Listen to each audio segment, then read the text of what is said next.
So I'm from India. I was born there and my family moved to America when I was 1 year old.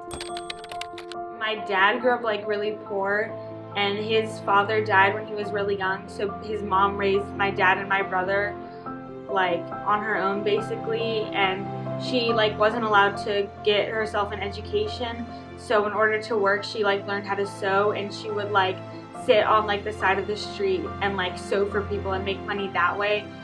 And like, yeah, it's just like crazy to think about how my dad like lived like that when we were younger, and now we're like in America and like, you know, we make a decent amount of money or whatever, and he can like give us opportunities that he never had. Some things I really enjoy about my culture are like the music and the food. Yeah, basically like probably since I came out of the womb I've been like dancing.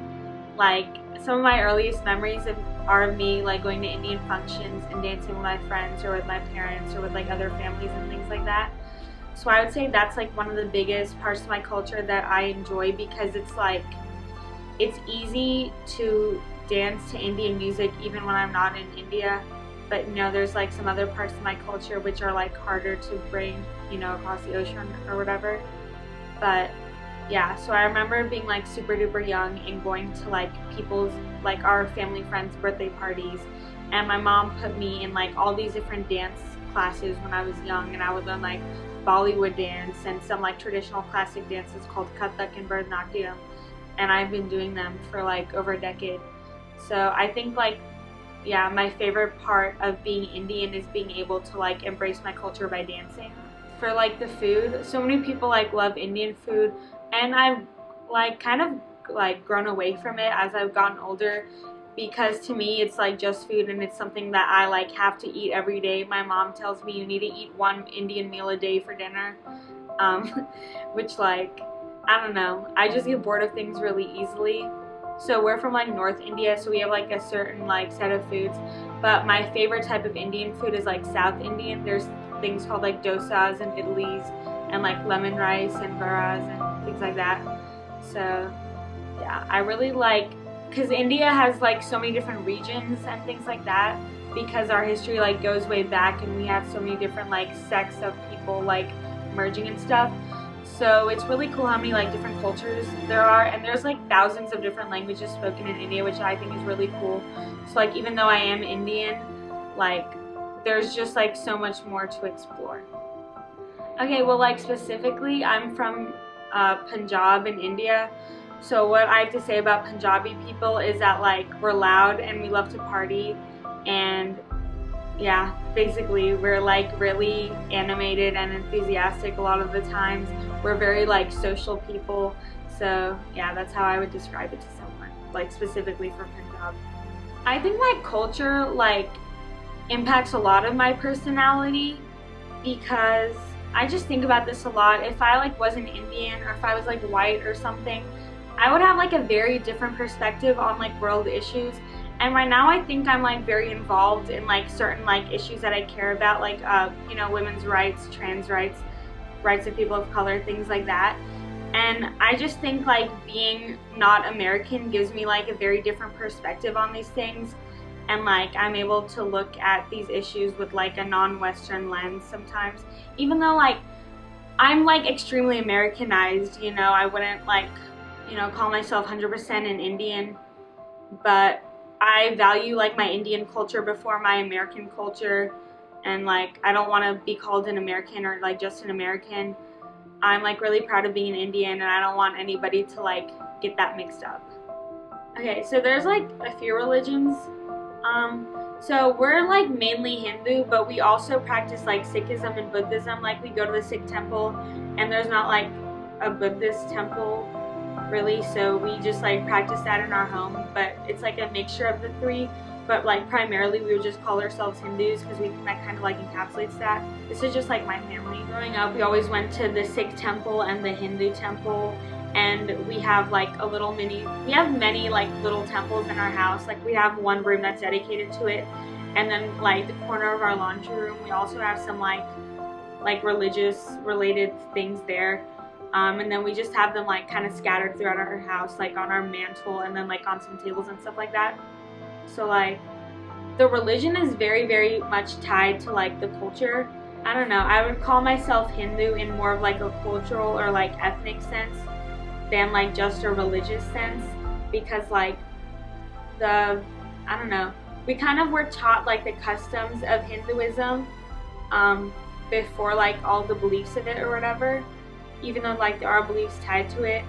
And I just feel like because I didn't grow up in India, I don't know enough about the actual like beliefs and things like that. I've just been told like whatever my parents told me to do. Like they're like, oh, you go to the temple and like these are the rituals you follow and this is how you pray and this is what you do. So like I've always been doing that, but I don't know if I like necessarily identify like as believing in Hinduism or whatever, but because it's so like tied to the culture, like yeah, that's kind of how my relationship with like religion goes. What aspects of your culture make you most proud? I think like the parts that make me most proud are like the things I can share with people, like the dancing and the songs, because like art forms are basically like universal, so it's like everybody can enjoy, you know, like a good song or a good dance, and everybody can just like feel the music and vibe to it. And yeah, I just like for a while I tried to like leave that part of me behind. I think when I was in like middle school or whatever, I would be so embarrassed whenever I was like in the car with my brother and he'd be driving me to school or something and he would play like Indian music. But now like I'm here and I'm like trying to get all my American friends to listen to Indian music and dance with me and come to Indian functions with me. So yeah. Where do you think that embarrassment came from? It definitely came from like how heterogeneous like the place I was growing up in middle school. I was from like a small little town. Well, it wasn't that small. I lived in Columbus, Ohio, but like the suburb that I lived in was extremely, extremely Caucasian. There were like, I could count on like, you know, my fingers, or like I could probably count on one hand the amount of like other Indians in my grade. And then like, yeah, there weren't very many like people of color in general. Everybody was like the same. They were like rich and like their parents like, you know, worked for these big companies, or they worked at like the hospital or whatever. And I just didn't see a lot of my own culture reflected in my everyday life. And like all my friends were like not Indian basically. And I had my own separate Indian group of friends that like I met through going to the temple and things like that, and because our parents were friends. But we didn't get to see each other that often because we lived like 30 to 45 minutes away or whatever. So we'd be able to meet on the weekends. But like in my everyday life, there weren't a lot of people that looked like me or acted like me. So that made me like want to move away from my culture. And like, yeah, so when I was young, like as I said, I was born in India and I moved here when I was 1. So I like only spoke Hindi for like the first few years of my life, which is like one of our national languages. And then by the time I got to middle school, I like completely lost the ability to speak it because I would be so embarrassed of doing it, like even in front of my parents or whatever. Yeah, and like I really regret that now. I mean, I can speak Hindi pretty well now. It's like not the best. It's not like as fluent as when I was a kid or whatever. And I can read and write a little bit of it too, but yeah, I just kind of like regret that part of my life where I like lost my like skill to speak Hindi, and like I lost that like kind of part of me. What is your favorite phrase in Hindi and why? Okay, this isn't a phrase, it's just like a word. So beta means like child, and it's just like funny because my mom uses it literally all the time, and now like my friends have started like talking about it and using it and stuff. But like anytime she wants to say anything, she'll text me and she'll be like, come beta, I'm here beta, okay beta. Like if you go down her text, it's like really funny because it's like the only thing that she says. So yeah, that's like one of the most iconic phrases in my life right now. What are your favorite customs? Oh, okay, I really like Indian clothing. It's kind of like unbearably like stiff and scratchy a lot of the times, but it looks so pretty. And I guess my like favorite Indian function is definitely a wedding. And Indian weddings, like they go crazy. They can last like up to like weeks or something. All the ones I've been to have lasted about like 1 week, I think, or like around that.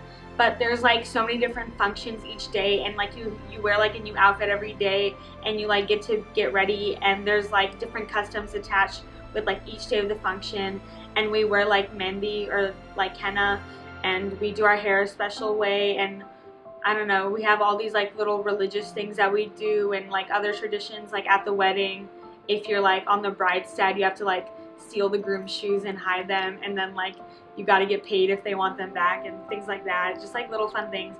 But yeah, I've been to like 3 weddings now, and they've all been super duper fun because you just go, you like dance and you eat, and then you like do it again like the next night, and it's just so much fun. When I went to India about 2 years ago, or maybe 3, it was the summer after my freshman year, and we went because one of like my cousins was getting married, and it was like the best time because I got to see so many of my family that like, I don't know, I'd seen them before, but I didn't really remember them because I was so young. And like the wedding was so fun, and like there's all these different rituals from when you're on like the bride side versus the groom side. So the wedding I went to before that, we were on the bride side, but this one we were like on the groom side, so I got to like experience all these new things. I just like got to see a bunch of people I hadn't seen in a while, and just like being in India was fun because it's so like, I don't know, everything is so like different, like the towns and like the shops and how you shop for things and like how you get around and like how you talk to people. And I just have like this one memory of us like going into a shop, and me and my brother and my like dad went, and the owner was like, oh, I can tell these two are American by like the way that they walk and the way that they dress or whatever, which I thought was like kind of fun. Well, I think with like most stereotypes, like they exist for a reason. It's because like a lot of people like hold those characteristics. But like one thing that kind of made me mad growing up was that like Indians weren't like considered like Asian. And I know India is technically like its own subcontinent because it's on like its own tectonic plate or whatever. But like, I don't know, I would just get really, really mad when people wouldn't know that India was like in the continent of Asia. And like, it would just make me mad because I was like, I don't know, because there's like a little bit of like racism there where it's like you think of Asians, you literally only think of like Chinese people or Korean and Japanese, when Asia is such like a diverse place, and there's like so many different regions with like East Asia, Southeast Asia, and then like West Asia, like the Middle East. And yeah, that's like, I don't know if that's like technically a stereotype, but yeah, that's one thing that I like really annoyed me. Just kind of with the thing I talked about with like excluding us from like being Asian, that's one thing that I want people to understand is like, you know, we're like Asian too. And also there are like a lot of harmful stereotypes, like the model minority myth, like it, you know, works for all Asians because Indian parents are like, they expect a lot from their kids, especially like due to the immigration thing, because they want us to have like more opportunities than they did, and they just want us to like, you know, use those like opportunities and experiences to like be the best that we can be.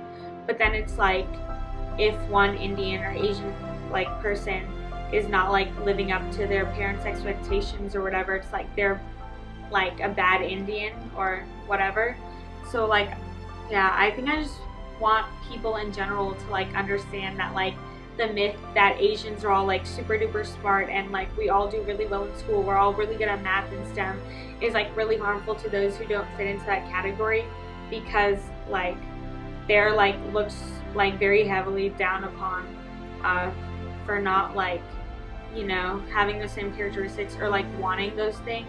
And it doesn't mean that they're like stupid or anything, it just means that like they want like something different than what their parents want for them, or you know, things like that. And also just like, I don't know, I kind of want to talk about how like in Indian like circles there's a lot of like anti-blackness and stuff, which I don't know like how much people know about it, but it's like a really big issue, especially because like, I don't know, there's not that many like black people in India and stuff, and like when we come here, it's like, especially like our parents and like older people think it's like okay to be like racist against like East Asians or like black people, and it's like, oh, we should like, I don't know, we all like, I don't know, all people that like are not necessarily like American or people of color or like are from, you know, all people who are like seen as like others in America, we all like go through very similar things. so we should like, you know, come together and like see our similarities rather than just like pointing out our like differences and things like that. So the whole like idea of like cultural appropriation, so many people think it's like not a real thing, but I don't know, for a lot of people, like if one person is like getting disrespected for like doing something and a person of like a different race is like being praised for doing that same thing, I think that's really harmful to like the person or the group of people who are like being disrespected, like, and not even just like being made fun of at school, but that's one thing, but people like lose jobs and they don't get the same opportunities, you know, for their like their aspects about them that like are cultured and that other people have like a certain like connotation about, you know. I don't know, I just think it's not right for like people of one group to like use the aesthetics of another group just for like their own pleasure, while those same people or like same types of people disrespect people from that actual culture for like using it. So this goes for like Mendi or Bindis, and then like, you know, for black people it's like the hairstyles and like, you know, the clothing and things like that.